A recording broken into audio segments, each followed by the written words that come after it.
Welcome, everybody, to the American Space Museum. I'm Marquette, and we're so glad you're with us today to stay curious.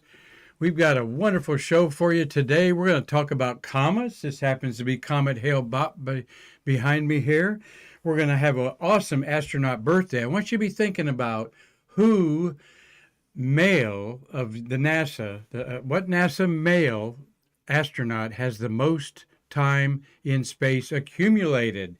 And I'll ask that question to my co-producer, Marty Winkle. How you doing today, Marty? Doing good, Mark. You got a thought about that before? Did you know who it was before the birthday boys revealed today?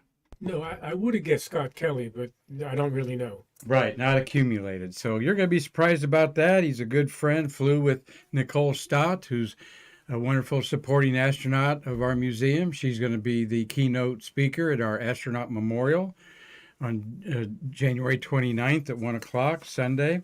We'll talk about that. We're going to talk about sunspots, baby.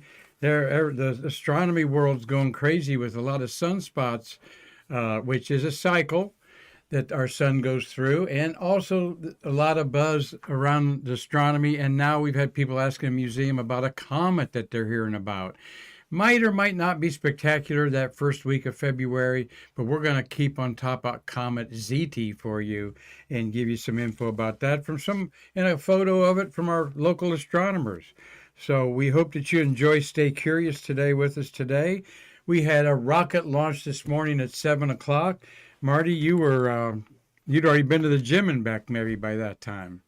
No, I was at the gym. Yeah. I was able to watch it on TV, and I can hear it outside. Yeah, it was a little louder than that Falcon Heavy, I thought, quite frankly, from where I watched. So here's a picture of that launch by William Whiting. Hey, Bill, thank you for sharing your photos with us. This is from 15 miles away. Marty, I've been incorrect. We're sitting 15 miles from the launch pads. I did it on the Google distance chart this morning.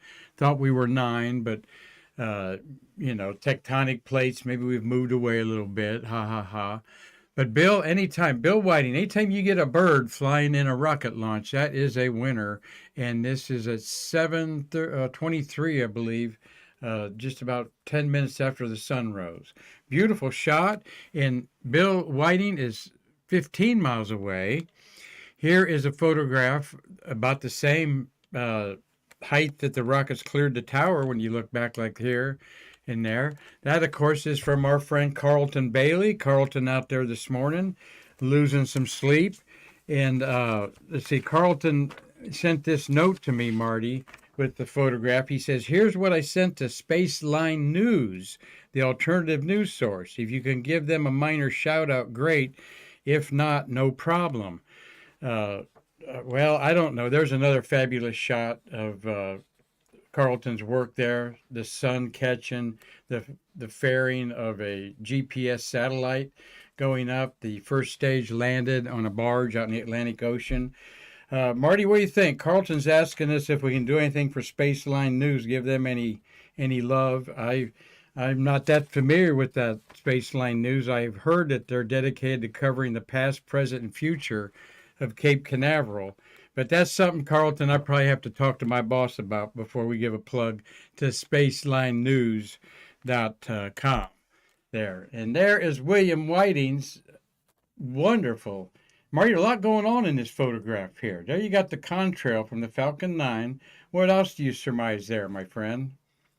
Well, it looks like I see the VAB, and it looks like I see a little boat out there. Yeah, and look at the nice morning fog in that VAB. Beautiful shot there. I didn't even enhance it any. There's a little more in that photograph, and one day we'll get together, Bill, and I'll show you about a little quick post Photoshop that make that stuff pop out a little bit. But what a great view. This is Carlton that we saw was 3 miles away. This is 15 miles away. Well, with my coffee in my hand this morning, that's 25 miles away from where I live on the out between Cocoa and Port St. John, we call it around here. But a great view anywhere on the coast. The contrail is the vapors that it hits of the cold atmosphere, and up and away she goes. You can see this one shut off real clearly from where I was at, 25 miles away. And then the second stage ignited, went right up the coast. I think those people in Savannah, North Carolina, South Carolina, they probably had a good view of it this morning. So, all right, let's see. Next on Stay Curious today, we have got a happy birthday, okay? And Marty, I wonder who's thinking out there. Anybody chime in who they think has spent the most accumulated missions in space? Nope, nobody has. Nobody guessed? Well, it is this gentleman. Happy 61st birthday and welcome to senior life to Jeff Williams. Jeff Williams was born January 18th, 1958 in Superior, Wisconsin. All right. And Jeffrey Nels Williams, he has 534 days in space. This is the record for an American male. And you ought to know who has spent the most time in space, American female. You know that one, Marty, right? No. Peggy Whitson. You tell how good we do pre-production meetings here. But sorry, I didn't mention that earlier, Marty. Put you on the spot there. But Peggy Whitson, yeah, 666 days, actually. Williams was raised in Winter, Wisconsin, and we've got a lot of people in Wisconsin that watch our program, and we appreciate that. In Madison, Wisconsin is, I'm blanking out, great guy. He's been in our museum. He'll chime in there in a minute. Anyway, he's a Marine. Not a Marine, he's Army, and he's been a commander on the International Space Station twice, all right? 534 days in space, all right? So it's about a year and a half accumulated time. We're going to show you a chart of where that ranks. And Peggy Whitson's, where she ranks at 665 days. Well, in October 21st, 2009, Williams, I think, was commander of Expedition 21, and his crewmate was Nicole Stott. And well, here, I got to get to his. Before I get to Nicole Stott, I need to look at my notes here. There is Williams in space. Those are all the patches of missions he's supported, all right? 5 actual flights, 4 flights, all right, and 3 ISS. So that gives you 7 patches, but you're part of a beginning and ending Christopher Space Station thing. And I just thought of it, Marty. The gray matter came around. Christopher Mick is from Wisconsin. And hopefully Christopher Mick has met Jeff Williams a time or two because he grew up in Winter, Wisconsin. And I'll bet that's appropriate on this mid-January day.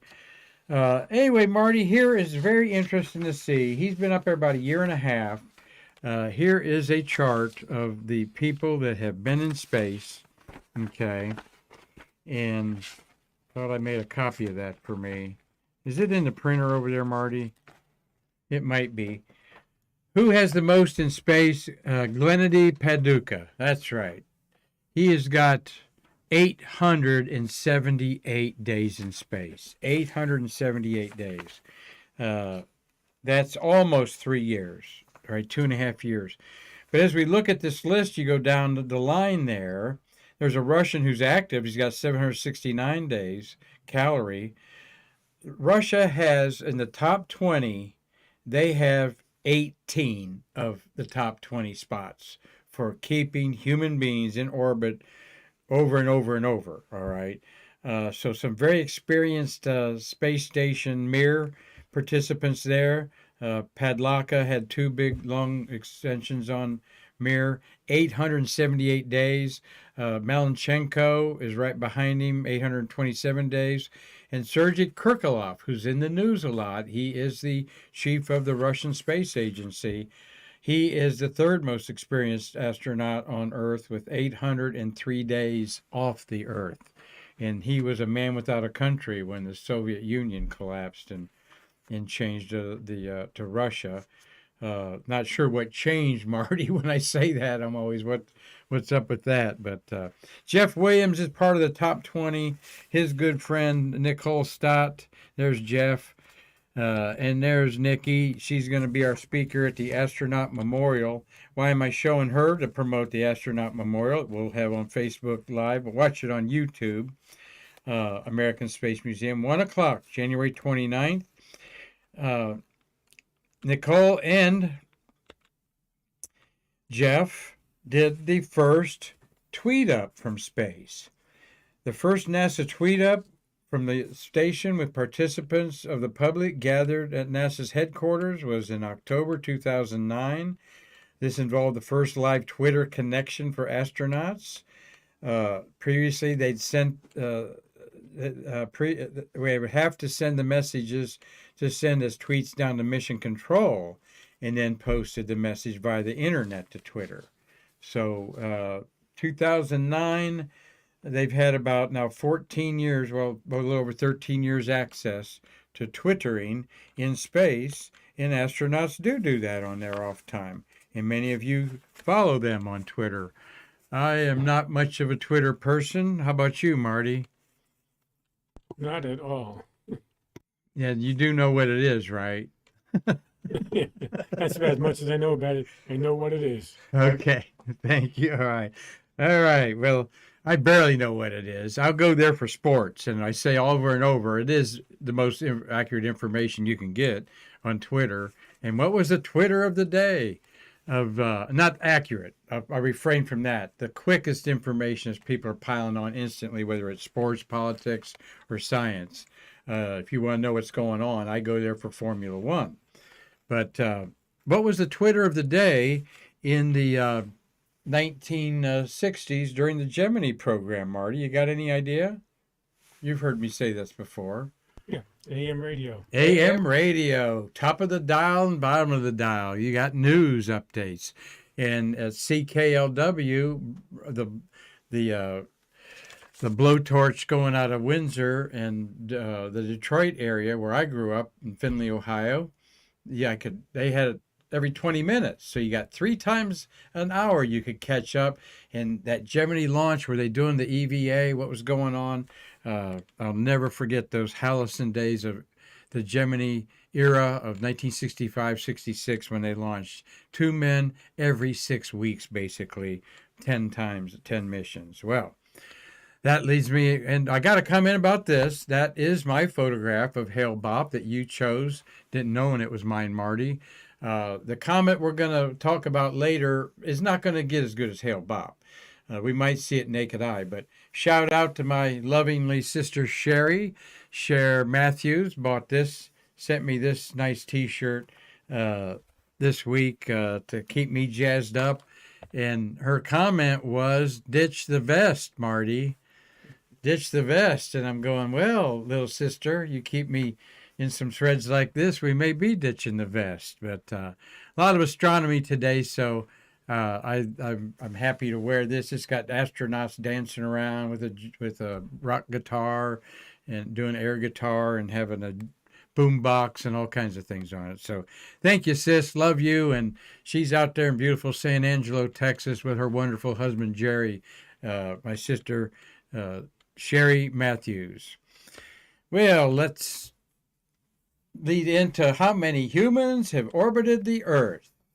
594 is what I'm going to stick by. That includes 72 women. 41 have been suborbital. We got to throw those in there. Marty and I, what do we like to call them, Marty? Kármán knots. Kármán knots, that's right, because they went above the Kármán line. 100 kilometers, 61 miles is that Kármán line, named after a physicist. 631 people will say been weightless. And of the 108 humans born, 108 billion humans have been born on Earth, give or take a 10 or 20 billion there. 24 of those humans have left Earth to orbit the moon, and 12 humans have walked on the moon. We're going to be celebrating that second man to walk on the moon's birthday, Buzz Aldrin, here on Friday. And the most humans we've ever had orbiting the Earth at one time is 14. And that included 11 on the International Space Station a couple months ago, and 3 humans in the Chinese Heavenly Palace orbiting Earth. All right. Well, everybody's looking up, I hope, and but not looking at the sun without the proper help and so forth. But all kinds of songs have been named about with the sun in the title. All right, not as many as the moon, I don't think. You are my sun. You are the sunshine of my life by Stevie Wonder. Trip Around the Sun by Kenny Chesney for you country fans. How about Ain't No Sunshine by Bill Withers, Crying When She's Gone. Here Comes the Sun by George Harrison of the Beatles. And they had another hit, Good Day Sunshine, House of the Rising Sun, on and on, right, Marty? So the sun is on our minds right now. Why? Because amateur astronomers all over the world are posting pictures of the sun and with sunspots on them. And this is my good friend Mark Poole. In fact, he's a birth mate of mine, and he's a member of the Brevard Astronomical Society that's meeting this evening in at the Italian American Club in Melbourne. If you're in the area, come on by at 7 o'clock. January 17th is yesterday. The sun is speckled like freckles with spots, all right? This is a phenomenon that happens every 11-year cycle. So about right now, we're in the peak where we're going to see a lot of sunspots. 6 years ago, you couldn't find one sunspot on the back side or the front side. How do we know about the back side? We have all these crazy, wonderful space observatories, basically, orbiting between the Earth and the sun in different orbits that are constantly looking at the sun 24/7. There are major solar observatories that see our side of the sun 24/7. So a lot of solar physics is going on, and we still don't understand our favorite star. The sun is a star, all right, and I want to explain why the edges of the sun are fainter than the center. That's because the sun is 800,000 miles across. That's almost 100 million miles across. Well, 800,000 miles, that means the spot that we're looking at here in the center is 400,000 miles further from the back side of the sun here, all right, or the side of the sun. There's at least a 200,000 mile witness there that when sunlight or any kind of light is diminished in distance, the value is diminished by 1/4. It's the reciprocity of light. If you give a value of a candle of 1.0, and I'm 10 feet away, all right, and I move that candle 20 feet away, the brightness value of that candle, is 1.0 from 10 feet to 20 feet, you think it'd be 0.5 or half. No, it's 0.25, 1/4 brighter at 20 feet than it was at 10 feet. So a little bit of physics there to understand some cool things about the sun that you can see from your own backyard. Mark Poole took a great shot there, and we're all thinking about there's a little black spot on the sun today. That's my soul up there. Same old spot as it was yesterday, all right? And you rock lovers know that that's the Police, and off of their cool album Synchronicity there. And there is a naked eye solar filter will allow you to see the sun safely. Do not look at it with binoculars, telescope, anything optical, and don't even stare at it. You're not going to see that naked eye sunspot. You will see it as the sun goes down in the smog. That's pretty safe. As long as you don't feel any burning on your retina, the sun is safe to look at in the setting sun or rising in the morning haze. But how big is this naked eye sunspot? And we're going to see many, many more of these. Well, this naked eye sunspot is 5 Earth diameters to scale. Some Italian astrophotographer did this. This does not take a very big telescope. It takes about a $5,000 investment in equipment of quality and a digital camera and a computer and all that stuff to bring it. You can get by with a lot less, but the granulation, all this going on in the sun, what is that all about? We're going to see what causes sunspots in a minute. This is the solar cycle of the ups and downs based on how many sunspots were on a year during the cycle, 11 years cyclic, and it goes back 1, 2, 3. It goes back to about the 18th century, 1800s. They also confirmed some of this activity by tree rings of trees. You know, tree rings have different widths depending on how much rain there is, but there's also particles from the sun that are embedded in this tree ring. Don't get me telling you what that is, or we'll take another half hour on that. But this is a composite of some of the sunspots where they lie. They're along not along the equator, they're along the latitudes that we would call the tropical belts of our Earth. So, by the way, the sun orbits in 31 days, about a whole month for that one spot to go around, about 31 days. But it'll go from one edge of the sun to the other. Not 15 days can you see it. You only see it about 11 or 12 days because, as you see on the upper left there, it's on the side of the sun because the sun's so big. It looks 3D. This is what's happening quickly. Electromagnetism caused by this nuclear explosion going on is hydrogen turning to helium that fuels all stars. The plasma and the magnetic fields are interacting.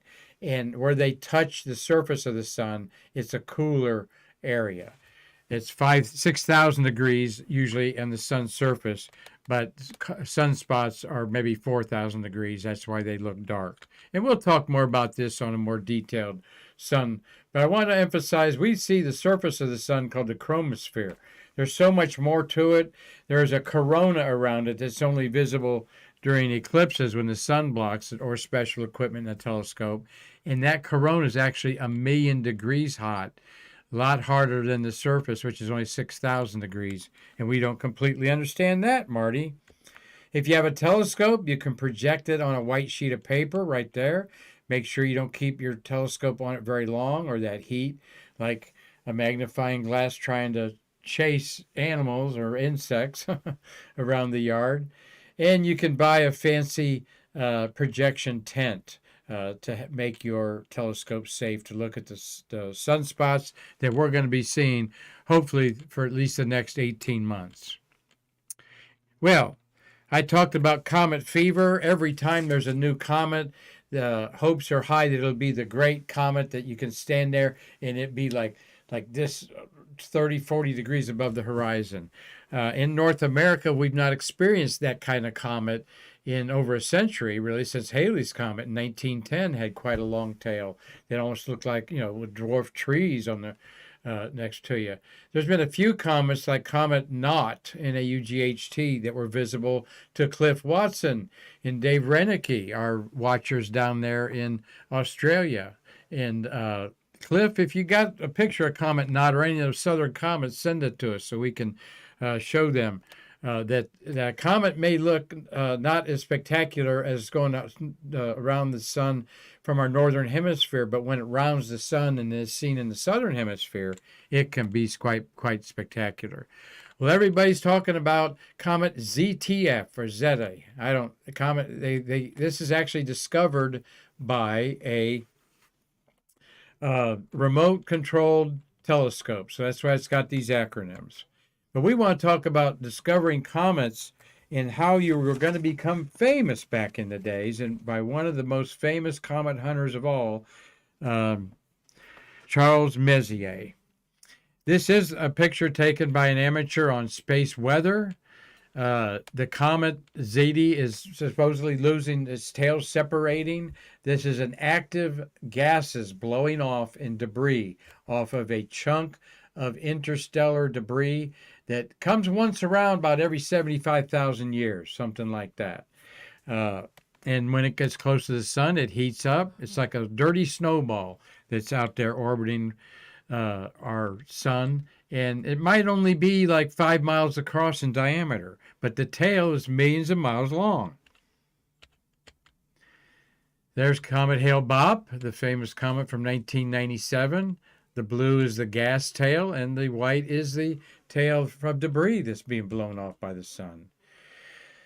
So we're going to talk about the comets of past. And if you want to become famous, Marty, in the days of the early telescopes, the 18th century and 19th century, Galileo invented the scope, or turned it to the sky. He didn't invent it, but he turned the first telescopes to the sky in 1609. By the late 1600s of the 17th century, people were finding things that were moving around the sky. But one guy very ambitious was Charles Messier, all right? And Charles Messier was a French astronomer who was born in 1731, all right, about 120 years after Galileo first popularized the telescope, looking at the moons of Jupiter and such. And when he's about 8 years old, he may have seen his first comet and got turned on to astronomy. But if you want to be famous back in the day and have your name attached something to eternity, the intellectual scientists out there wanted to discover comets, all right? They would look at the sky and see objects that were moving. And then these tails, and then when they get closer to the Earth, going to the sun, these tails would develop. So it was quite a thing of the time to see that. So I want to get my notes on Herschel. I mean, not Herschel. We're going to talk about Herschel. Charles Messier. Herschel was another one that became famous looking for comets from England. He also was looking for comets and found Uranus, all right, the seventh planet, thinking it might be a comet. But it never developed a tail, and then they did the orbital mechanics, and it wasn't coming close to Earth. It was and the sun. It was orbiting the sun outright. Not all comets come close to Earth. That's why in 1910, Halley's comet, discovered by Edmund Halley, mathematically, he never lived long enough. He predicted it. He never lived long enough to see it. Well,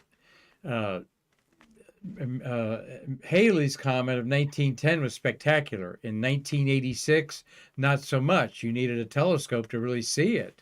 Yet people lined up 30 deep to see it because of its famous name. In 2062, Halley's comet will be around in its 76-year orbit. And, pretty iffy if I'm going to see it, Marty. No comment about you seeing it in 2062, my friend. 40 years away here. So, if you're an amateur astronomer and someone asks you who Charles Messier is, you typically say he discovered 100 more deep sky objects that are in a catalog called the Messier catalog, and it's the easy to find dark fuzzies of the sky. And there are some of his 109 discoveries that he tagged number-wise, so they're called M objects. Like the ring, and these are photographs by the Hubble telescope, all right? 3 centuries after he discovered these. Here we embed his curly locks, as was the vogue back then. Sure hope that doesn't come back, Marty. Man buns done me in. I hope that we don't go to this. What do you say? If it comes back, you got a good start on it. Oh, thank you. Thank you. At any rate, well, Messier was making routine sweeps looking for Comet Halley in August 14th, 1758, as it was predicted to come back, and the first one to find it in the telescope and then start drawing it. No photography back then, of course, would be famous. He discovered a comet outright, all right? And he discovered so many comets, 13, and shared in the discovery of 14 comets, that he became known. He was christened by Henry the 15th. I want to get that Roman numeral right. Yeah, King Louis. Louis the 15th gave him the nickname the Ferret of Comets, because by 1770s he discovered so many of them, and some of them were spectacular. And people, it wasn't like somebody else wouldn't have discovered it, but this comet could bear his name. And here is all of his Messier catalog. We're going to talk about that a little bit, all the objects. That's the first thing you do as an amateur astronomer, because in your backyard, you can see all of these objects and make sketches of them and be rewarded with that. Well, the first comet that Messier probably saw was this beautiful comet of 1807, all right? And he was born in 17, let's say, oh no, that I'm way off on my days there.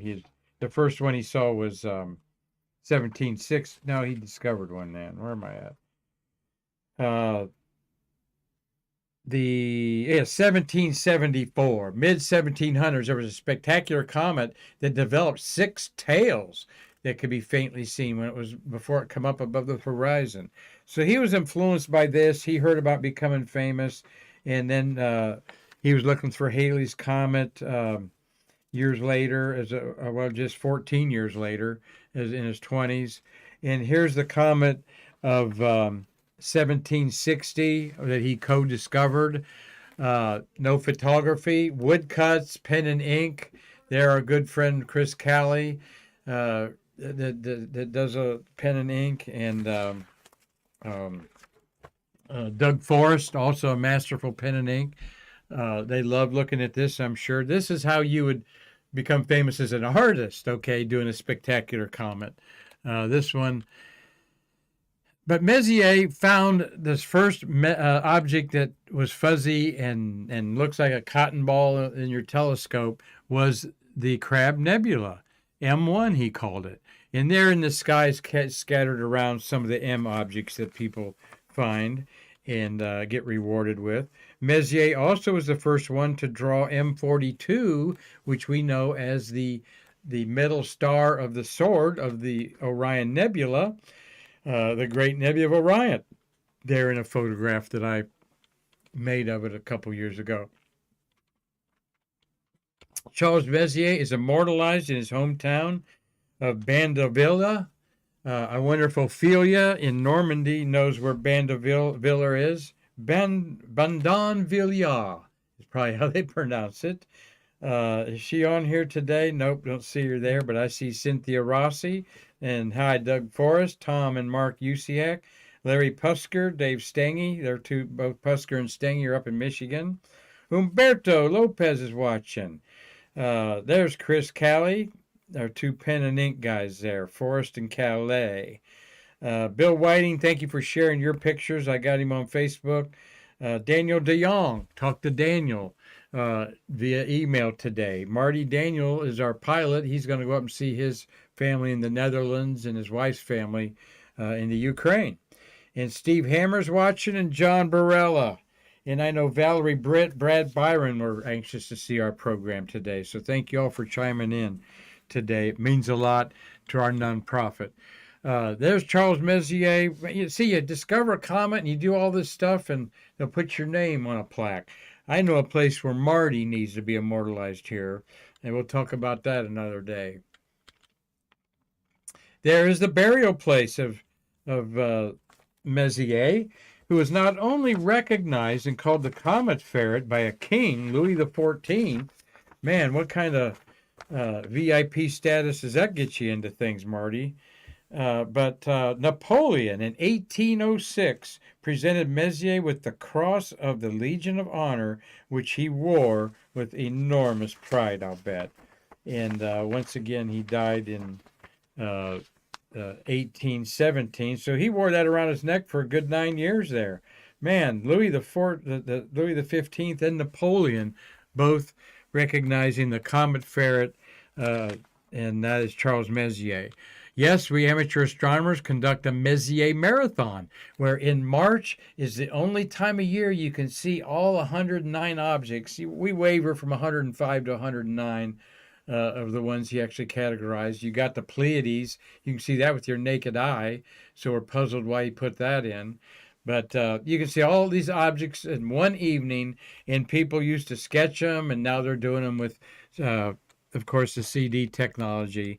And, of course, people got automatic telescopes that'll do it for them while they sit, watch, and stay curious on their big screen TV, Robert Law up there in Dundee, Scotland. And there are the Messier objects all scattered around the sky. That's why, it takes one time a year is the optimum time. You put them in a Messier journal there, but the Astronomical League does. And then you turn it in like I did, and they send you a pin. And here's a little bit of Stay Curious knowledge. Got any idea what this spells out the last name Messier on that pin, Marty? Can you see that? I can see parts of it. I'll bring mine in tomorrow. It's a colophont where you have to turn it edgewise to see the name written out there. So if you look at it from the bottom, Marty, looking out at an angle, you see the name Messier there. So, and I've had that for a good 30 years probably, or maybe 40. I ain't going to admit that anymore. So, Marty, thank you for a wonderful Stream Labs job there. Again, another beautiful look. You come to our Space Coast, 14 miles from our museum, 3 blocks away. That's about where Bill Whiting was to take that wonderful picture. And so anyway, Marty, everything good? Yep, we're good. All right. Well, thank you for sharing today on our UCAC family microphone. You can help our American Space Museum with your tax donations by going to our website. I'll post something up here in the next few days. But we actually have a 95 out of 100 rating from Charity Navigator, outfit that looks at nonprofits and what they do with their money. So can't go wrong with us. Just 95% confidence. The other, I don't know where the other 5% is. Maybe we'll skim a little off for Stay Curious. No, you can mark your donations to our museum to Stay Curious. And Cliff Watson is doing it all the time, gangs. Those stars that Cliff is getting us are a penny each. So he's forking over about $2 an episode. That's kind of pretty cool. That's like an AA meeting, I guess, or one of those recovery groups throwing in $1 or $2 to get your therapy of staying curious here on the American Space Museum. So thank you all for watching this wonderful episode, I think, to talk about and show some of our friends' launch photography around here. So thank you all for visiting our museum. And until our next show, I can't wait to see you again to bridge the space between us.